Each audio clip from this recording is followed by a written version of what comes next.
इथले जे माजी खासदार आणि आत्ताचे आमदार जे आहे त्यांची दादागिरी इथे चालते। त्या ठिकाणी सगळे जे काही वीटभट्टे आहे या आत्ता सीझन आहे त्यांचा, त्यांना जर काढायचं असतं तर त्यांना नोटीस द्यायला पाहिजे होती, त्यांना विश्वासात घ्यायला पाहिजे होतं। काही व्यवस्था काही लोकांनी केलेली आहे, काही लोकांची करायची आहे, असं सगळ्यांचं मिळून त्या ठिकाणी डिसिजन घेता येतं। पण गरीब माणसाचं उद्ध्वस्त केलं तिथे।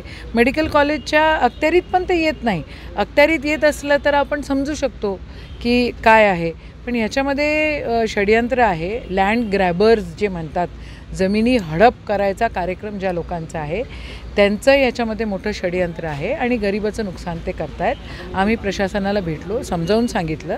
प्रशासनाने पहिले त्यांची भूमिका फार अटीतटीची वाटत होती, पण आता त्यांनी नमतं घेतलं आहे असं वाटतंय।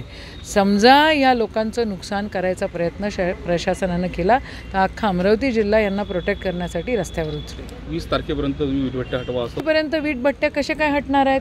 10 कोटी रुपयाचा तिथे माल पडलेला आहे आणि गरिबांचं आहे। हे काय डकेत नाही आहे, ते लोक रोजगार निर्मिती आहे, स्मॉल स्केल इंडस्ट्री ज्याला तुम्ही म्हणता। मारे आरडाओरडा करून सन्माननीय पंतप्रधान बोलत असतात, तो विषय या ठिकाणी आहे। मग यांनी काय करायचं? यांनी लूटमारी करायची का? 10 कोटी रुपयाचा माल तुम्ही असा 20 तारखेपर्यंत हटवू शकत नाही। It is impossible. हा सीझन जाऊ द्यावा लागेल आणि नंतर प्रशासनाला जे करायचं आहे ते त्यांनी करावे।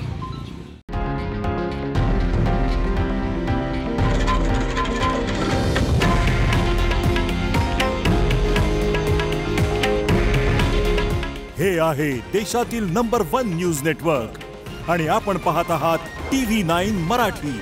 काळजी तुमची, हित महाराष्ट्राचं।